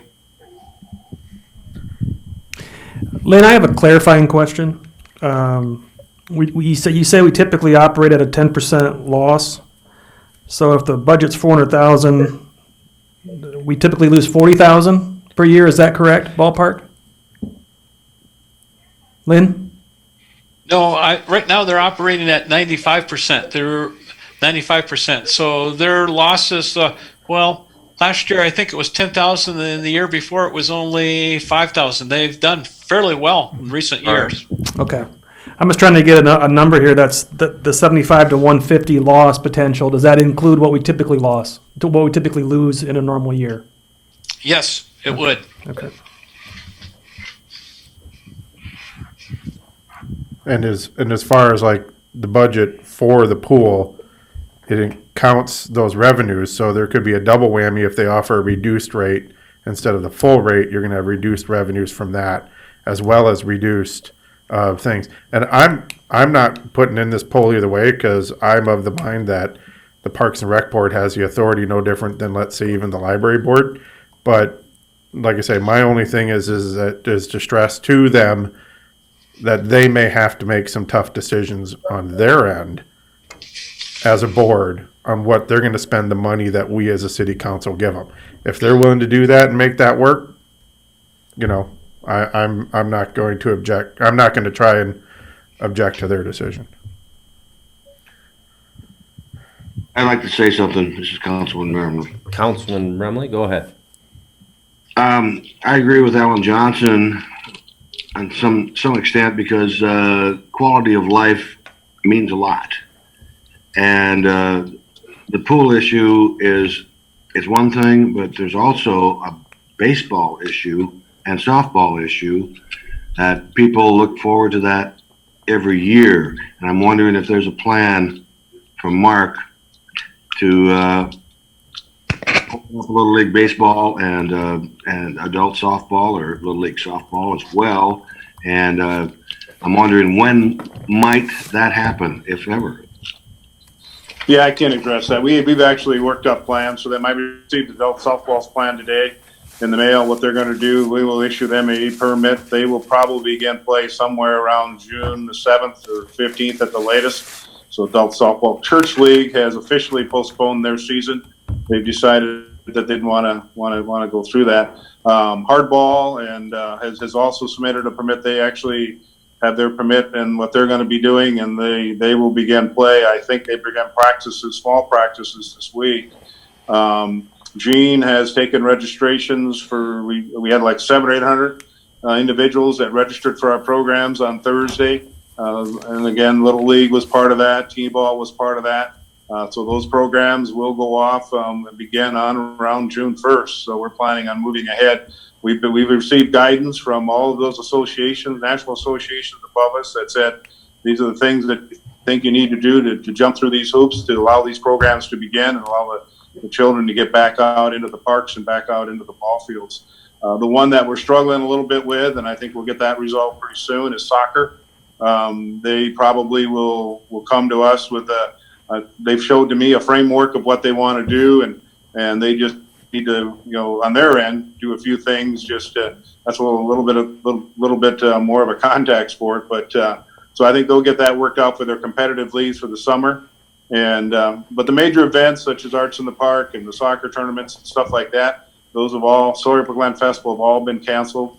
Anywhere we're going to have gatherings of large number of people. But as far as those other sports programs, those should be coming online. Some of them, obviously, adult softball is a little delayed, but they should begin play here, both men and women, hopefully around the early part of June. Councilman Reif has something to contribute. Yeah, I think just sitting here trying to take in the different opinions here, and I think people in the public right now especially are looking for some sort of normalcy. I think opening the pool, to me, makes sense, but we have to have the understanding of what the limitations are at the pool. And I think the park board, and as a liaison of the Park and Rec, I would encourage them to, if there is a substantial loss, let's say the loss is, on the high side, worst case scenario, let's say it's $150,000. I think that obviously is going to have an impact to the future budget. I think we all understand that. And I think if we go in with this eyes wide open with the park board saying, we can, and me personally, I don't want to speak for everyone, let's say we can support the pool opening with these restrictions in place, with the idea that if there is a significant shortfall, it's going to have to come from somewhere else in your budget. So we're going to have to prioritize maybe ahead of time and plan that if there is a significant shortfall, that we have a plan next year with the park budget. Yeah, and I might address that a little bit. We've already, on our capital outlay program, suspended awarding contracts on a couple of areas just because of, we anticipated through Carl and Lynn that there was going to be shortfalls. So I think and I've already informed our staff as well, and I think other department heads, that they need to tighten the belts and not be buying anything or spending anything that out there that they could put off till this fall. Then we get a better feel for revenues and stuff that may have to be put off to the future, and just to, restrict spending in areas that we can help with budget shortfalls, not just because of the pool, but because of general sales tax revenues that could fail. So we've already done some of that. We've already put some things onto the shelf that we've had contracts out there and we just pulled them. So that's already somewhat been done. I don't have an exact number on it, but we did that just because of that, because of what we'd heard coming out of finance. So I think there's a little bit of that already out there. I kind of agree with Josh a little bit, trying to get back some normality with our, because the virus isn't going away. We're going to have probably these same issues next year as well. And this might help us wade through some of these waters that are ahead of us. So I have a question for you, Mark. So you talked about the cuts that you've made in capital outlay. Have you made any other than, you know, maybe some of the supplies and office supplies? Have you made any cuts in general operating, the general fund section? Well, nothing on a percentage wise. You know, we've worked in those, you know, what we would call our minor equipment areas, those 42614s where we have stuff that, you know, they're less than the $5,000. We put those on hold, quite a few of them anyway, and done that, but we haven't gone across the board and took a 5 or 10% cut off our budgets for any reason. Right. There again, we'd wait for direction to come out of the city manager's office for that. So, Yeah, I think the question is, it's not if you know, there is a question of whether the pool should be open or not.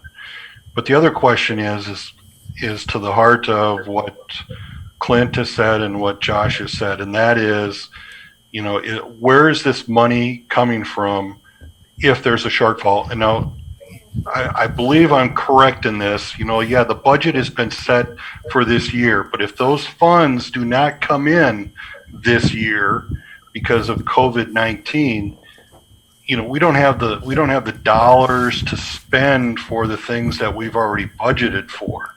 So something's going to have to give, whether it's you know, surplus, whatever it is. So don't get the, I believe I'm correct in this, and someone tell me if I'm wrong. We can't get the idea that we're out of the woods for this year in this budget cycle. If those revenues don't come in, you know, we've got to find the income, we got to find the dollars to replace that if we've spent the money. Lynn, is that correct? Yeah, you're correct in saying that. It's really unfortunate. The state's put in the same position we are. Many of the cities are put in the same position we are. We've seen some limited data so far, and I got to give the departments a lot of credit, as Mark had indicated.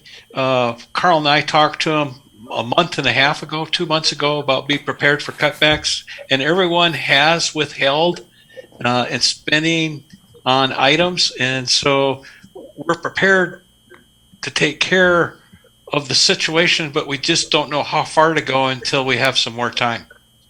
And so it's not as though they're waiting, you know.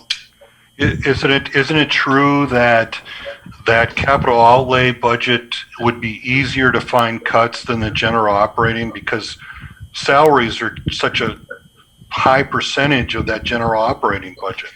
That's true, but the general operating budget, for example, okay, the capital outlay in the general operating budget is about $1,757,000, and so you've seen some significant pullback in that particular area of the general budget. yeah, you would have to. Some of the items.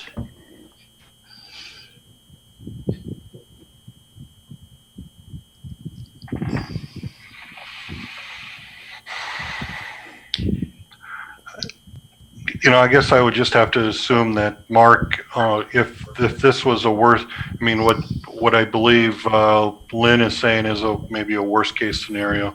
$150,000 is a significant hit to your general operating budget. oh, absolutely. Yeah.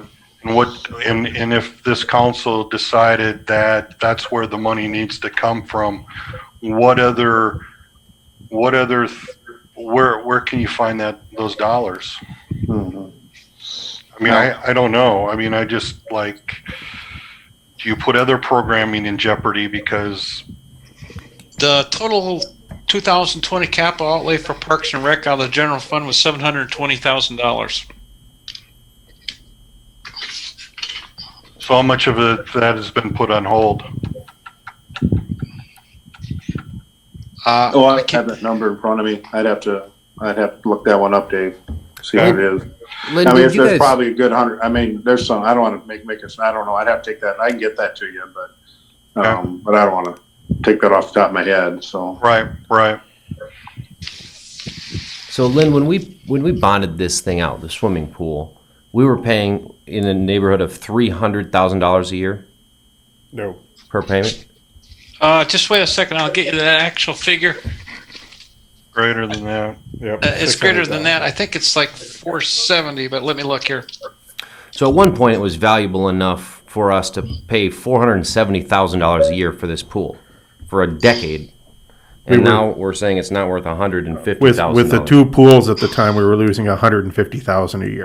Regardless, somebody decided to write a check for nearly $500,000 every year for a decade, and now we're saying that I was here when we did it. you included, and that's what I'm saying is I feel like So is Dave. They're down. Comes out of the capital outlay budget. That comes out of the bond payment comes out of the second penny sales tax, no different than the police station, fire stations, the ARC improvements, and now the softball fields. It was $570 a year.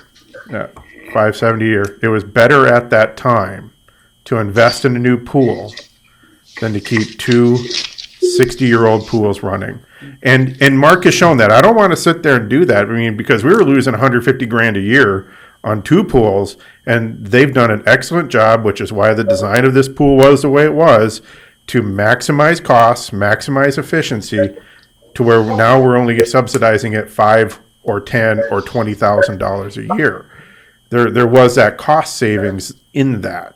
And so I'm not saying that this was bad or anything, but there was serious deficiencies in both pools at the time, no different than the library or anything like that, that it was just a better option to build a modern facility to... But if it wasn't a value to the community, it wouldn't have made sense. You may as well have just put grass in both of those pools and called it a yard, you know? I don't think anyone's arguing that there's not a value to the community. These are extraordinary times. And you can't, I mean, are you willing to tell Parks and Rec that $150,000 will come out of your budget?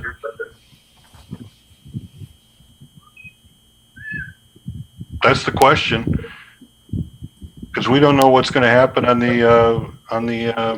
for the other, we just don't, we have no information to show what the impact is going to be at the end of the year. So are we going to plan for it or just hope and wish? Lynn, what were you hoping to achieve with this this city manager's report item? Like, what was the ultimate goal of presenting this, and what were we hoping to achieve? Well, the one thing I might share a little bit, just so you understand, with other communities have gone to their councils with this, and just because of the financial side of this a little bit. I know Watertown tonight their council is voting on the pool, and I looked at their resolution that was presented to their council, and I mean, they're gonna, based on that resolution, they will close their pool. But I think they've done that because of the financial side. I think there's may have been some other considerations in there, but that's been the hit. These aquatic centers have been built. They've got a potential revenue to them. They've done well. Ours is, we raise $380,000 a year on $400,000 operationals, and they do well. But when they don't do well, then I think that's the issue. But we'll take whatever direction you give to us, and I'll pool the board and visit with them, and I can report back to Lynn, and he can pass it on to you what the board is thinking. And these aren't new thoughts, so. And we can probably take a look at the number, and if there is a way, of what we're looking at there as far as the financial hit that could happen and where we would cover that would be, and how that would impact our department. So. Mm-hmm. So, go ahead. Well, I said there could be even this hit, but there could be other hits coming down the line, Yeah. You're in a tough position, Mark. Appreciate your service. Thanks for taking this job over. Good timing, really. Good. Well, I'll get you what I can, and I can, we can spend some time with this and move it. I just know we got to get moving, and we'll get the board pooled here in the next day or so. I'll get to each one of them. I've talked to a couple of them already, so I know where they are. They called in, so we can do that, and I can report back to Lynn, and he can pass on to the council what we're thinking. And if you really feel strongly we need to have a special meeting on the pool, we'll certainly be more than happy to do that. But let us let us go to work on it. So I just wanted to feel what you guys were thinking. Right. It's just good to hear. It's good to hear your thoughts. It really is. I really appreciate that because it's good to know what you're thinking before we do something, and then on the other side of it, that's what we were after. So is it safe to maybe call for a special meeting Thursday? If we don't need it, then we don't need it, but we're prepared. Sure. Mayor, what's your thoughts? If that's the consensus of the group, I would be happy to be part of such a meeting. What do people think, generally speaking? I'm on vacation, don't matter to me either way. I might have to bring my children. I don't know how that's going to work with social distancing. But I'll put masks on. They're in the same family, so they can sit in one chair. Yeah, no doubt. We'll have to chain them up. Anyone else feel strongly that we should have a special meeting, or should we wait to hear from Mark about what their board has chosen? I would prefer to wait, and of course, the mayor can call a special meeting, or two of us members can call a special meeting, and so it appears that we need one on Thursday. Let's wait to see what they're going to do. Yeah, we'll go to work. We'll get something to you hopefully yet tomorrow. So Sounds good, anyway. Mark. Yeah, Lynn, anything else? okay, thanks for your time. Thank you Thanks, for joining Mark. us, Mark. Thank you. I will take a motion to adjourn. Move to adjourn. Second. Motion Johnson, second Rux. Carl, one last roll call vote for the evening. Councilmember Remley, Aye. Ronayne, Aye. Rife, Aye. Johnson, Aye. Bunceness, Aye. Olson, Aye. Rux, Aye. Mayor Shonneman. Aye, we are adjourned. Thank you all very much.